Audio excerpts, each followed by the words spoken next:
Captain Marvel is the 21st film in the now over a decade-long Marvel Cinematic Universe, or MCU. Now, I'm a pretty big fan of this series as a whole. There have been a few that ride the line of mediocrity, but none that I'd consider bad. I've at least liked every movie in this series so far. With that said, I'm here to report that, unsurprisingly, I liked this movie as well. Captain Marvel is another enjoyable Marvel film to add to the collection. One thing I really appreciated about this movie is that the plot, being set in 1995 before most of the other films, is mostly disentangled from other events in the series. Not as disentangled as some others like Doctor Strange or Guardians of the Galaxy, but enough so that it manages to mostly avoid getting bogged down in pre-existing lore despite making use of quite a few returning characters and concepts. You don't need to have seen any previous films in the series to fully understand what's happening here, and in that way this movie feels a lot to me like one of the Phase 1 MCU movies, which I don't mean in a bad way. If this movie had been part of Phase 1, it would have definitely been one of the best ones. Captain Marvel manages to do the whole comic book origin movie thing in a more interesting way than most of its contemporaries, starting off with a cold open where the main character already has her special abilities. Instead, most of the character and story progression revolves around figuring out how we got here in the first place and what she's going to do with that information once she has it. Brie Larson is pretty good in the main role of Carol Danvers, aka Captain Marvel, though she never gets called that in the movie. She does a great job at selling a character who's forgotten her past and is frustrated by that while still having her personality remain intact. I keep having these memories.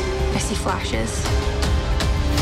I think I had a life here. Usually the arc of a superhero protagonist hinges on them fixing some big character flaw or overcoming a moral dilemma or something like that, but most of Carol's story is built around her simply gaining self-confidence as she literally learns who she is, which I found interesting. The standout of the movie for me though was Samuel L. Jackson, reprising his role once again as Nick Fury, this time underneath a layer of absolutely flawless anti-aging CGI. Side note, this technology was already great looking on Michael Douglas in Ant-Man, but it's damn near perfect on Jackson in this film, and it's used throughout the whole movie. This is the first of Nick Fury's many appearances, apart from that one elevator scene in Winter Soldier, where you get a really good sense of him as a person behind the cold, calculating S.H.I.E.L.D. persona. The scenes of just him and Brie Larson playing off each other like a buddy cop duo are by far the best of the movie, as the two of them investigate everything that went down in the past. Admittedly though, the writing does feel a tad cluttered in that department, likely owing to the fact that Captain Marvel has 5 different credited writers.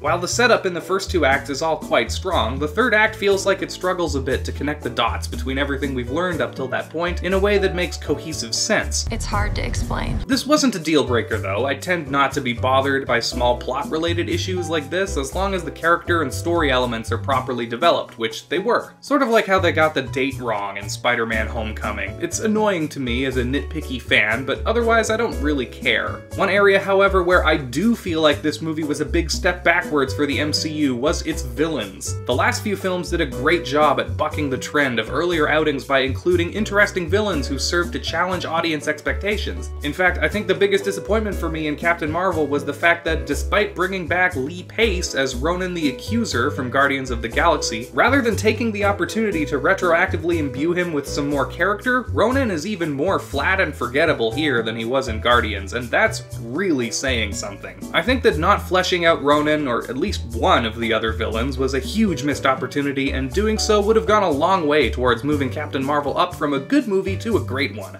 So Ronan, this is 24 years in Ronan's past. What are we seeing for Ronan? How's he feeling in those early days? I mean, you know, Ronan's not a super emotion guy, if you know what I mean. He's